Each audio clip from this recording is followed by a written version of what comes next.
hari ini kami punya pertanian atau kami punya usaha di sektor pertanian, terutama fokus di bidang peternakan domba dan kambing.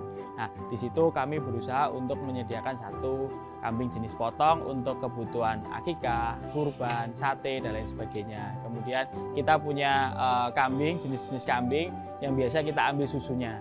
Kita juga ada divisi untuk di feed mill, penyediaan pakan ternak, mulai dari konsentrat, complete feed sampai hijauan pakan ternak. Yang kemudian ini semua kami kemas dalam satu bentuk farm, kami beri nama Merapi Farm.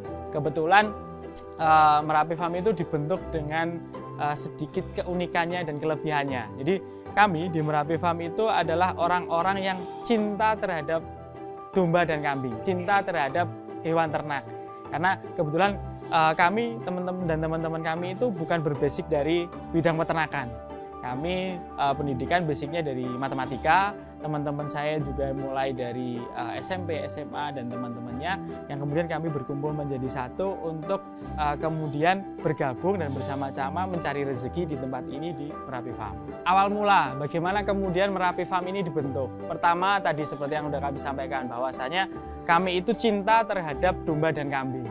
Kemudian yang kedua, saya sempat kerja di salah satu NGO, lembaga zakat, yang memang fokusnya untuk mendampingi para peternak domba, peternak kambing, dan peternak sapi. Nah, dari situ kita menganalisa, ternyata domba dan kambing itu adalah salah satu usaha yang selalu dikerjakan oleh Nabi dan Rasul kita. Jadi hampir semua Nabi dan Rasul itu seorang pengembala domba dan kambing. Cuman bedanya ceritanya kalau dulu di gembala, karena sekarang ini lahan mulai terbatas dan kemudian kita butuh banyak inovasi, makanya domba dan kambing hari ini dibikinkan kandang, tidak digembala lagi. Nah, itu yang kedua. Yang ketiga adalah domba dan kambing ini adalah salah satu usaha yang akan dibutuhkan sampai akhir zaman.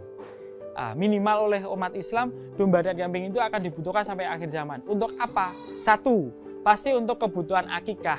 Dan akikah itu disarankan domba dan kambing, tidak untuk menyembelih yang lain. Yang kedua, dan kemudian selanjutnya ini dipakai juga buat kurban. Jadi kurban itu yang selalu dikerjakan oleh umat Islam setahun sekali. Nah, ini minimal dua kegiatan ini sampai akhir zaman selalu dibutuhkan. Yang keempat adalah di Jogja itu sehari tidak kurang dari 800 sampai 1.200 ekor yang disembelih. Karena Jogja punya keunikan. Uniknya adalah makanan khas di Jogja itu namanya sate klatak. Nah, sate klatak itu dibikin atau didapat dagingnya dari domba atau kambing. Selain kemudian tadi kita memenuhi kebutuhan daging, kita juga punya kebutuhan susu, karena susu kambing itu juga salah satu minuman yang sangat menyehatkan dan memang menjadi minuman Nabi dan Rasul kita zaman dahulu juga. Nah, karena memang bisnis itu berkembang, akhirnya kami juga melakukan proses bisnis untuk penyediaan pakan, terus kemudian penyediaan jasa. Kami juga punya pusat pelatihan untuk kemudian teman-teman yang mau berlatih ke kami. Karena di Jogja, terutama di Sleman dan di tingkat nasional, kebetulan kami di Merapi Farm itu benar-benar disupport oleh semua stakeholder. Baik dari Dinas Pertanian Kabupaten Sleman, di PKP Provinsi DIY, BPSDMB, bahkan sampai tingkat Kementerian Pertanian, itu mensupport anak muda untuk menjadi entrepreneur di bidang pertanian. Jadi ini yang menjadi motivasi kami untuk mengembangkan sektor pertanian ini, terutama di sektor peternakan, untuk lebih berkembang dan lebih menarik anak muda untuk ikut bersama-sama kami, sukses bersama-sama kami. Nah, distribusi produk dari hasil hari ini, alhamdulillah distribusi kami sudah cukup besar. Jadi insya Allah kami sudah menjangkau di beberapa provinsi dan beberapa wilayah di Indonesia terkait dengan pengiriman ternak terutama ya. Karena kami menghasilkan ternak perah, jadi ada orang yang beli mungkin dari Kalimantan, dari Lampung, dari Jawa Timur, Jawa Barat. Jadi kita berusaha mendistribusikan itu. Dan kemudian memang tidak dipungkiri bahwa distribusi terbesar kami berada di wilayah DIY. Dan kemudian mungkin di wilayah Jawa Tengah sekitaran DIY. Ini distribusi kami, sehingga kami selalu berharap bahwa banyak orang yang kemudian bermitra dengan kami, bergabung dengan kami untuk bersama-sama mencukupi kebutuhan di wilayah luar DIY dan luar Jatim dan lain sebagainya. Sehingga impian kami untuk menjadi negara swasembada pangan, terutama di sektor pertanian, di sektor peternakan paling khusus, itu bisa terwujud dengan cepat. harapan kami ke depan semoga banyak anak muda yang bangga menjadi petani, banyak anak muda yang kemudian mau terjun di sektor pertanian, entah di peternakan, hortikultura, tanaman hias, dan lain sebagainya. Mereka bangga mendeklarasikan bahwa dirinya petani, dan kemudian mereka bangga menuliskan di KTP-nya mereka pekerjaan petani. Semoga ini bisa terwujud dan kemudian Indonesia bisa kembali menjadi negara yang swasembada pangan, dan kemudian kita tidak hanya dijuluki sebagai negara yang gemah ripah loh jinawi, katanya tanah kita tanah surga. Mari kita buktikan bahwa ini benar-benar surga buat kita sendiri.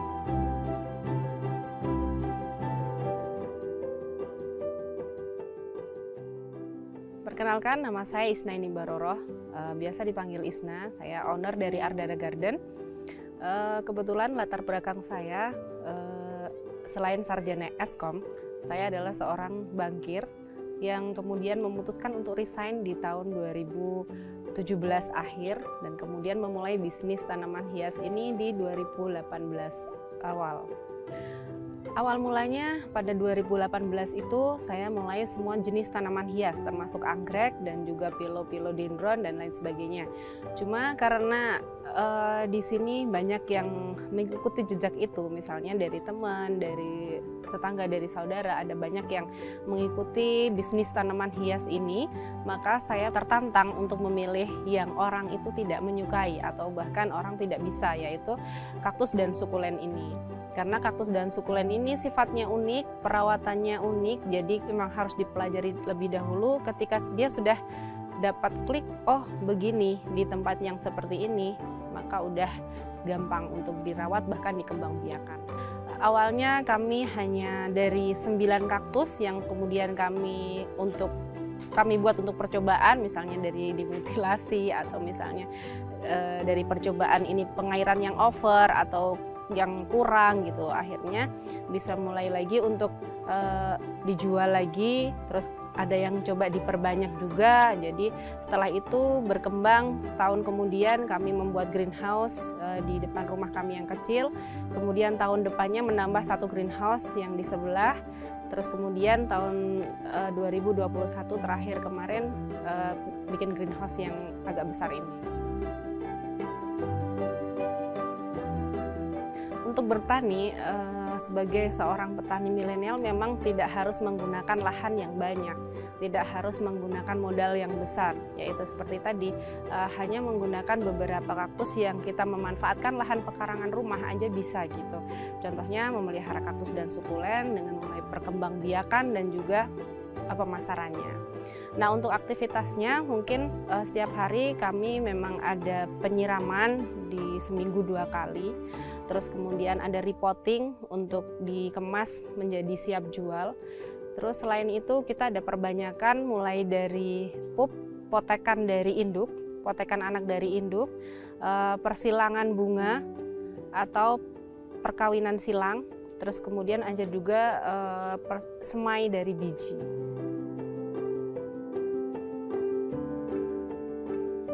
Kaktus dan sukulen itu dari dulu mempunyai pecintanya sendiri. Dia bagaikan yin dan yang-nya kalau dengan anggrek di dalam kehidupan. Jadi kaktus dan sukulen ini tidak pernah habis termakan masa.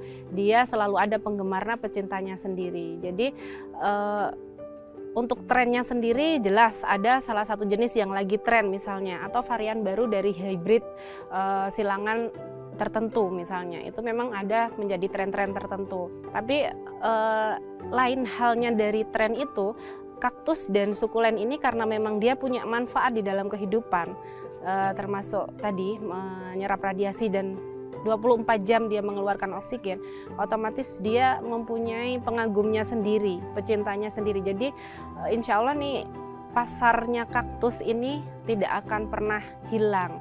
Mungkin ada landai, ada naiknya. Cuman selama ini 4 tahun kami di jalannya tidak pernah yang namanya fail dalam 1 bulan omset menurun drastis, tidak pernah. Selalu ada. Mungkin untuk prospek kedepannya kaktus dan sukulen ini seperti yang sudah dilakukan sama beberapa petani di Indonesia yang petani kaktus dan sukulen besar, yaitu dengan menciptakan hybrid-hybrid baru, kemudian kita bisa go ekspor. Seperti itu. Karena seperti yang kita ketahui bahwa negara-negara pecinta sukulen seperti Korea, Thailand seperti itu banyak sekali mencari hybrid baru di Indonesia, di mana varian-varian baru yang dikeluarkan oleh Indonesia ini memang belum ada dan kemungkinan tidak bisa dibikin di luar negeri kecuali untuk perbanyakan setelah pengambilan dari Indonesia seperti itu. Jadi harapannya teman-teman petani kaktus dan sukulen ini bisa menciptakan banyak hybrid dari sukulen dan kaktus nanti untuk bisa lebih banyak lagi yang bisa gue ekspor ke luar negeri.